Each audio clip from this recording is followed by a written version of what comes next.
Hi everyone, Brian here. Thought I'd take a few minutes and give you an update on the PaperNano Kumamoto castle that I'm working on.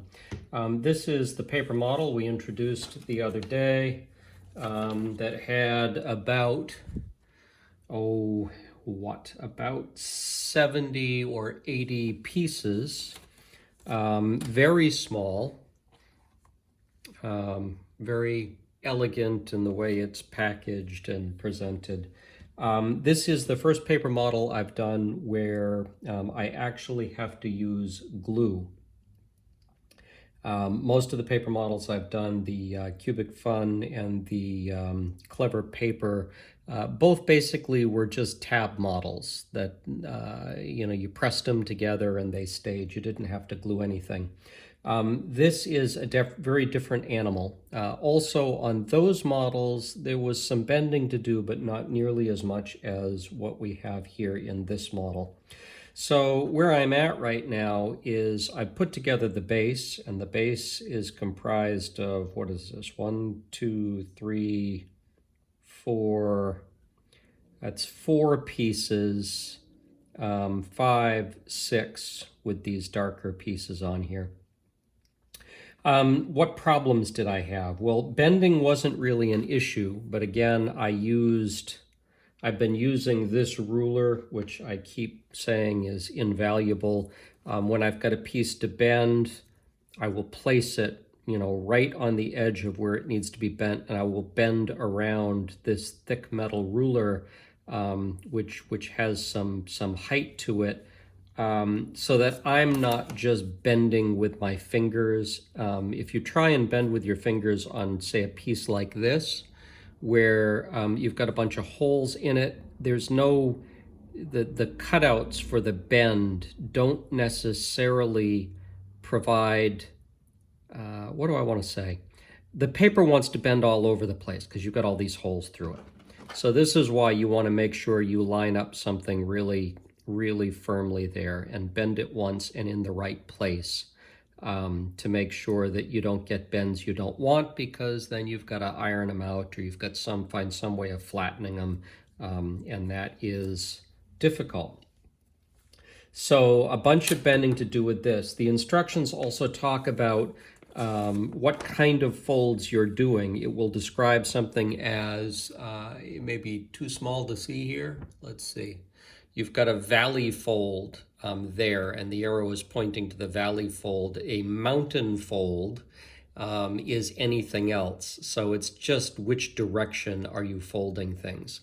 And so speaking of that, up here in the instructions, I got to building this second piece here, and I wasn't paying very close attention to where, say, these cutouts were.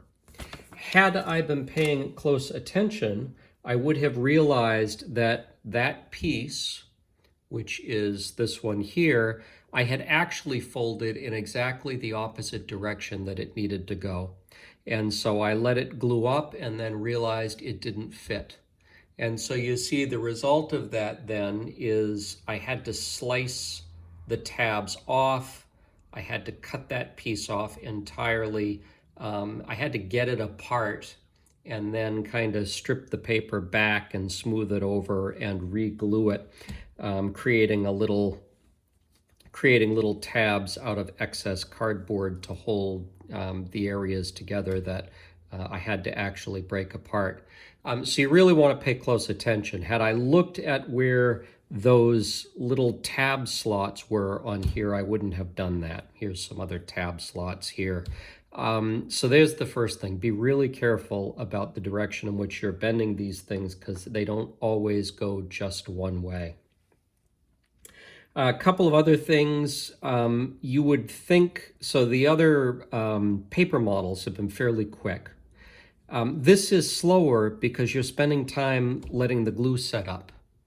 It doesn't take a long time, but you put on a piece and you have to wait for the glue to set up before you can put on the next piece. And so it just slows things down a little bit.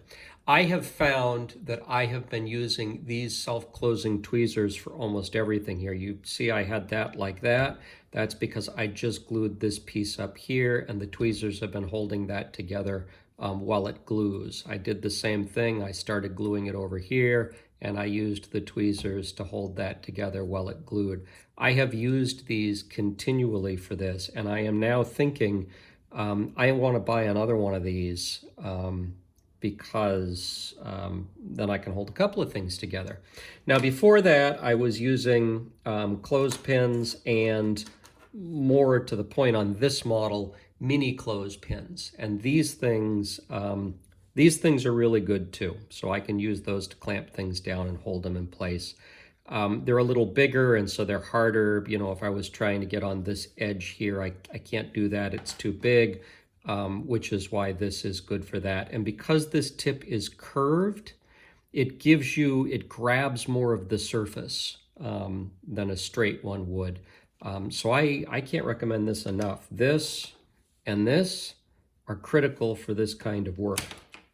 The other thing I've been very happy with is a new glue I saw. Now, I don't want to provide an endorsement here. There are lots of glues you could use, and if you go out to something like Amazon and you take a look at precision craft glues, you'll find tons of options for glues made for paper with precision application tips on them.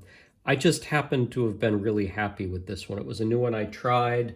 It's Tombo's Mono Aqua Liquid. And what's great about this is there is a tiny little precision tip there that you can use for applying glue. And it really is just a tiny little, it provides a tiny little dot. And that on something this small is really useful. But on the other side, it's got a much larger application strip here that you can use to put glue on large surfaces. Now, I ended up using that on the display box for the model. This folds over and in and into a slot, same way on this and this, so does this, so does this. And so I had to put a bunch of glue on the inside of here and the inside of here when I folded those over, and then used paper clips to glue them until they set up. So that applicator tip, the large one, was great for that, whereas the precision one has been good for everything else I'm doing. One thing I did notice when I did that, however, that I want to start being careful with, and again, this is just because I'm new to this, if you put too much glue on, you're not going to be able to pick it up on the camera, but you can see it as the light hits it when you hold it in right angles. A lot of glue will disfigure the cardstock and give it a little bit of waviness.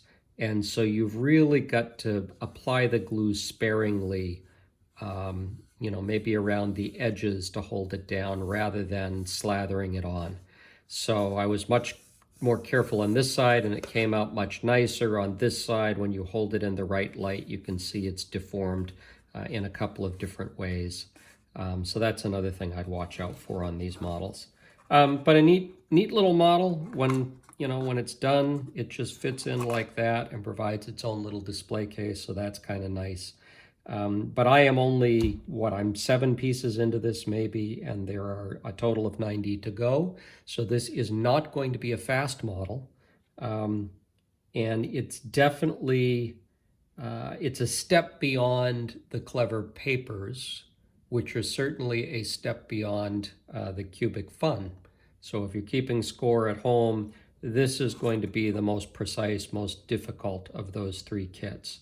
So we'll see how it progresses. So anyway, that's where we stand right now. I just thought I'd provide an update. I will certainly do a couple more of these, maybe one in the middle and one towards the end. But for now, thank you for joining me, and bye-bye.